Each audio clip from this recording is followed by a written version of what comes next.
Hey everybody, welcome back to another video on the channel. So I'm going to read Chapter 3 of Left Behind the Kids number 1, The Vanishings. Chapter 3, Lionel-The Liar. Lionel Washington's parents had moved him out of the inner city of Chicago when he was 6 years old. His mother Lucinda had been a reporter for the Chicago office of Global Weekly magazine. When she was promoted to bureau chief, the family could afford to move to the suburbs. They were among the first blacks to live in their Mount Prospect neighborhood. Now, 7 years later, 13-year-old Lionel was having trouble deciding where he fit. When he visited relatives in Chicago, or when his other relatives visited him from the South, his cousins criticized him for losing your blackness. It's like you're a white now. It was nice to live in a neighborhood where he didn't have to be afraid to ride his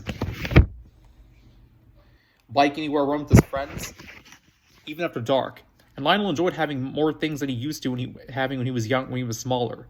His cousins, probably to cover their jealousy over his nicer clothes and shoes and the fact that his parents had 2 cars, called him Rich Boy and Whitey, and said he might as well not even be black. Lucinda Washington was a no-nonsense woman. She had become a well-paid executive with a leading news magazine in the country despite her being black and a woman. She laughed at her nieces and nephews teased Lionel. "He's as black as you are and always will be," she said. "Now you just go on and leave him alone." Still, Lionel didn't like it. No way did he want to give up what he thought was a better and safer life than he had known. But neither did he want to be different from his relatives. There were few other black kids in his junior high, and none of them went to his church. His older sister Clarice went to Prospect High School, and his younger brother and sister Ronnie and Talia were still in elementary school. That made him feel all the more alone at the school. He grew quieter there and at home, and he could tell his mother was worried about him. Lionel didn't like the changes in his body and his mind as he became a teenager. It was too strange. He found himself thinking more. He thought about everything. Most of all, he thought about his Uncle Andre. Andre was the bad apple of the family. He was a drunk and had been known to use and abuse drugs. He'd been in and out of jail for years, and once even sort of short-term at Stateville Penitentiary in Joliet, Illinois. The thing about Uncle Andre is that he was a charming guy. When he was sober and out of trouble and working, everybody loved him. He was fun and funny and great to be around. When he was sick, which was the family term for when he was doing drugs or drinking or running with the wrong crowd, they all worried about him and prayed for him and tried to get him to come back to church. Uncle Andre was a great storyteller. He loved to regale the family with exaggerated tales that made them all laugh. He told the stories in a high-pitched whine, making up new things as he went along, and each story grew funnier each time he told it. He would throw his head back and grab his belly and laugh until he could barely catch his breath. Tears streamed down his face until everyone else laughed right along. That was puzzling to Lionel. How could Uncle Andre be everyone's favorite half of the time and everyone's worried the other half? Lionel's mother told him it was all about understanding and forgiveness. "I don't excuse what he does when he's weak and goes back doing things he knows he shouldn't," she said. "When he comes back to church and asks forgiveness and tries to live for the Lord, well, we have to accept him and help him if we can. I believe he's really trying." Lionel was proud of his mother, but for reasons other than that, she seemed wise in the areas of forgiveness and acceptance. The truth was, with her job, she was the star of the family. Not just Lionel's family, but the whole Washington clan. They traced the roots of the Freedom Riders of the Underground Railroad during the days of slavery, and many of his ancestors had been active in the civil rights movement, fighting for equal opportunities among the races. His mother was the one who provided proof that a person, regardless of the color of her skin or the housing project she had grown up in, could achieve and make something of herself if she really committed herself to it. Lucinda Washington told Lionel she had been born and raised in the Cleveland ghetto, but I love to study, and that was going to be a way out of the projects. She said she fell in love with journalism, reporting, and writing. She graduated from journalism school and worked her way up finally to the Global Weekly magazine. She made good money, even more than her husband Charles, who was a heavy equipment operator. He was as proud of her as anyone, and secretly Lionel was proud of her too. But Lionel had another secret, and it caused him no end of anxiety. Lionel knew that something no one else in the family, except Andre, even suspected. Neither he nor Andre were really Christians, even though the whole family history evolved around church. Church is something that had not changed when Charles and Lucinda Washington moved to the suburbs. They were able to somehow fit into the strange white culture, though many people made it clear they were not happy about a black families moving in, wealthy or not. The Washingtons had clearly befriended those homeowners who had not moved out and convinced them they were good neighbors. Finding a church they were comfortable in was another story. Lionel could not remember when he had not been attending church. Family legend said his mother took him to church when he was less than a week old, but his mother told him that it was slightly exaggerated. "But you weren't 2 weeks old," she said, grinning. "You might as well have been born in the church and grown up there." Actually, he liked church a lot. Lionel was glad his parents drove all the way back to the city to attend their old church. Some of the people who criticized them for moving out and moving up were glad to see they had not forgotten their roots. And even if they were jealous of the Washingtons' ability to move out of the high-crime area, they were glad to see them come back every Sunday morning, every evening, and every Wednesday night. Church is what the Washington family was all about. Blindly went deeper than that. His mother not only loved church, she truly loved God. and Jesus, and the Holy Spirit. They had visited a few churches in the suburbs, including a couple that had both white and black members. Lionel had been a young boy then, but even he could see that these were just not the same as his home church in Chicago.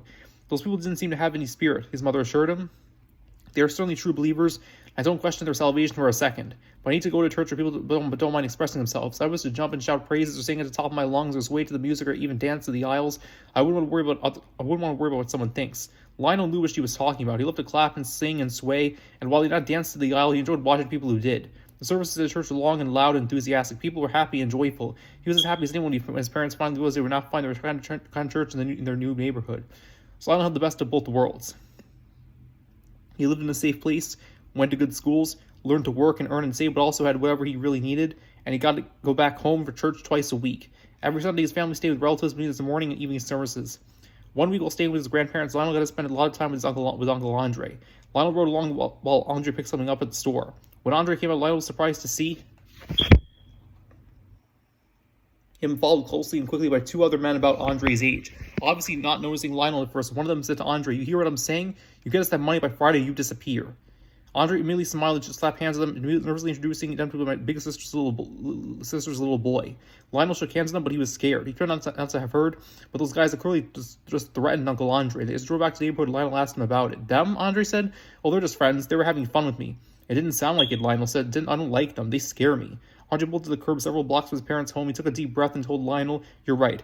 They're bad guys. I borrowed some money from them for a deal that went bad. I don't know how I'm ever going to pay them back. I'll figure out something. I'll just have to hide out for a while." "Aren't you scared?" Lionel said. "Of course I am. That's my life, Lionel. That's why it's good you're a Christian and you've been raised by my sister. She'll keep you on the straight and narrow path." "Uh-huh," Lionel said. "What's that mean?" Uncle Andre said. "You're in trouble already?" "No, but I was just wondering. I mean, you're a Christian too, aren't you?" Uncle Andre looked surprised. "Me? Do I listen like a Christian to you? When you're not, I mean, when I'm not getting into trouble, you mean?" "Yeah." Andre chuckled, but he looked sad. "You've seen me come back to the Lord lots of times, huh?" Lionel nodded. "I'm going to tell you the truth about that, nephew, but you can't be telling anyone, you hear?" Lionel nodded again. "I mean, I don't even want you telling your mama. Now listen, those people care about me. I know they do. I need a place to crash and people to help me get back on my feet now and then. When I get myself cleaned up and try to start over, I'm serious about it. But the truth is I tell them whatever they want to hear, so they'll take me back. If they knew I was serious about surviving but not serious about God, I'd have nobody." Lionel sat stunned. So you're not really a Christian then?" Andre sighed as if he hated to admit it. "No, I'm not. Truth is, I don't believe God would forgive somebody like me. I just keep messing up. And every time I go straight, I know I'm going to mess up again. But doesn't God forgive you every time? I don't ever feel forgiven. My family forgives me. That's because they believe I'm trying or I'm sick. My mom shows how God forgives people. He uses the people who love them to show them his forgiveness. So I can't deny his family has done that. But the truth is, I've never been a true believer or a real Christian. I really believe it's too late for me." Lionel sat shaking his head. "This is sad, but was also scary. So Lionel, tell me I'm wrong." "That's the trouble," Lionel said.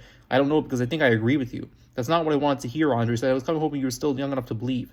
Well, Mama says you're never too young or too old. You're never too good or too bad to become a Christian. I know she does. Remember, I grew up with her.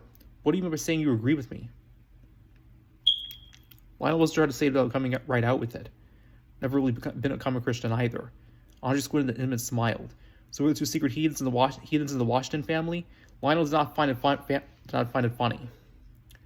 does not find it funny. "It's a secret, all right. Everyone thinks you're a Christian who has bad spells once in a while. They think I might become a preacher or a missionary someday." Andre pulled away from the curb. "You ought to talk with your mother about this," he said. "I'd rather see you grow up like her than like me." Okay, so that's Left Behind the Kids, number 1, chapter 3, part 1. Take care, everybody.